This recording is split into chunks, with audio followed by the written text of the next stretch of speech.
Assalamualaikum warahmatullahi wabarakatuh. Halo, apa kabar buat teman-teman pejuang NIP dimanapun kalian berada?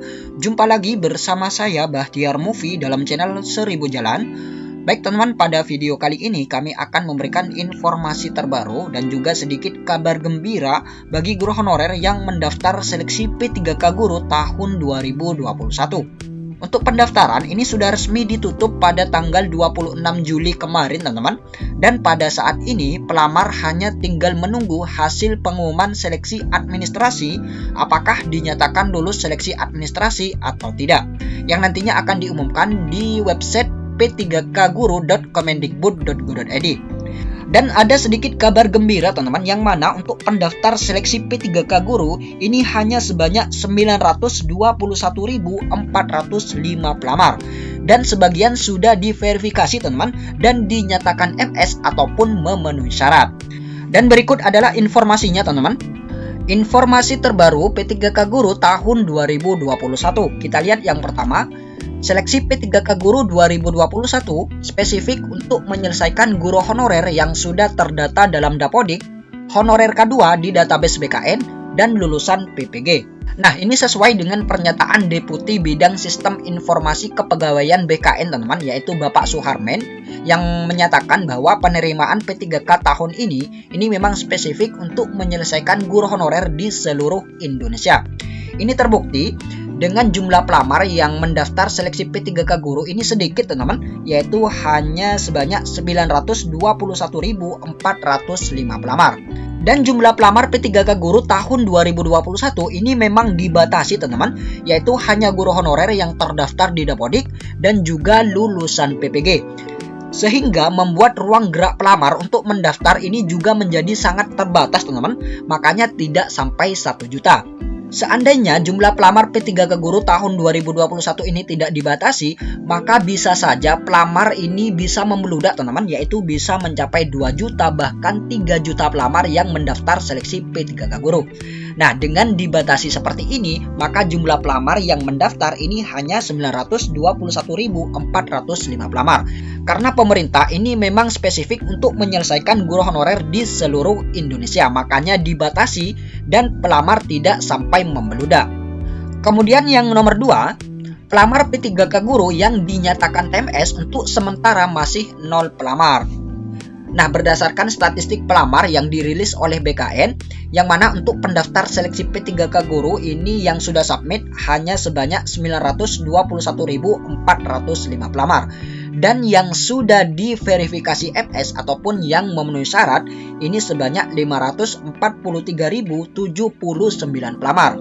Dan guru honorer yang dinyatakan TMS ataupun tidak memenuhi syarat ini untuk sementara masih 0 pelamar teman-teman.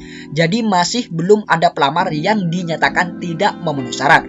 Dan kita berdoa saja teman-teman, semoga sampai tahap pengumuman administrasi nanti jumlah pelamar yang dinyatakan TMS ini masih 0 pelamar teman-teman, sehingga semua guru honorer ini memiliki kesempatan untuk mengikuti ujian seleksi P3K tahap pertama, kedua, dan ketiga. Dan sisanya sebanyak 378.326 pelamar ini masih belum diverifikasi. Nah, semoga pelamar yang belum diverifikasi ini masuk dalam kategori MS ataupun memenuhi syarat. Kemudian yang nomor 3, guru honorer negeri diprioritaskan di ujian P3K tahap pertama.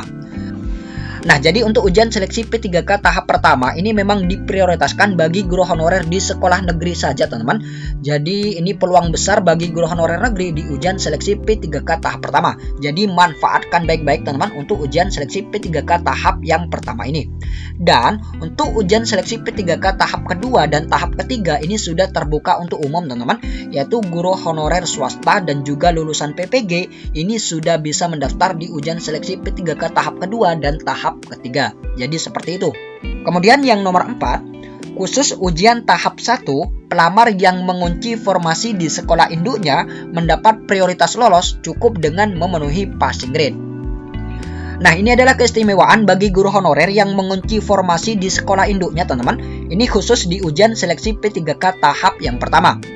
di mana teman-teman ini tidak memiliki saingan, teman-teman hanya bersaing dengan dirinya sendiri. Bagaimana supaya bisa memenuhi nilai ambang batas ataupun lolos passing grade.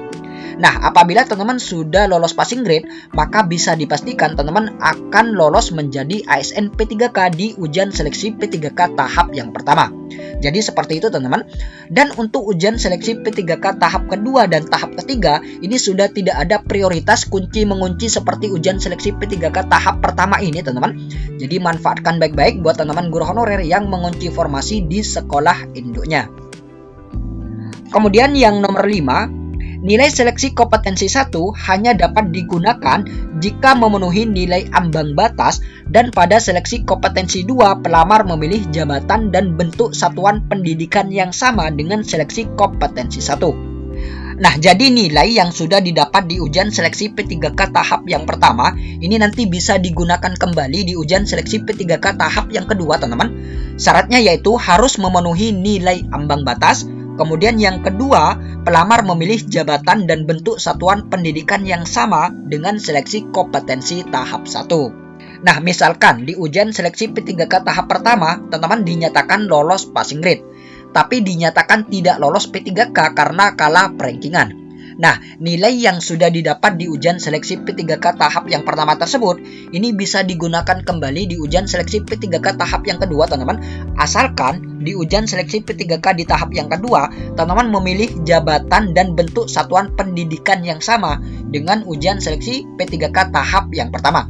Misal, di tahap pertama teman-teman memilih jabatan guru kelas, dan di tahap kedua teman-teman memilih misalkan guru SMP, misalkan guru matematika. Nah, nilai kompetensinya ini tidak bisa digunakan di tahap yang kedua, teman-teman. Karena apa? Karena jabatan di tahap pertama dengan jabatan di tahap kedua ini berbeda, teman-teman. Jadi, jika ingin digunakan nilai seleksi kompetensi di tahap yang pertama tersebut, maka teman-teman harus memilih jabatan yang sama. Jika di tahap pertama teman-teman memilih jabatan guru kelas, maka di tahap kedua teman-teman juga harus memilih jabatan guru kelas. Jadi, seperti itu, teman-teman. Kemudian yang nomor 6, pelamar yang dinyatakan lulus tahap akhir akan melakukan tahapan pemberkasan penetapan nomor induk. Nah, jadi jika nanti teman-teman sudah dinyatakan lulus di tahap akhir di ujian seleksi P3K tahap pertama, maka teman-teman langsung melakukan pemberkasan penetapan nomor induk. Begitu juga untuk ujian seleksi P3K tahap kedua, teman-teman. Guru honorer yang dinyatakan lolos tahap akhir di ujian seleksi P3K tahap kedua, maka dia mengikuti pemberkasan di ujian seleksi P3K tahap yang kedua. Begitu juga di ujian seleksi P3K tahap yang ketiga, teman-teman. Jadi langsung melakukan pemberkasan penetapan nomor induk. Jadi seperti itu, teman-teman.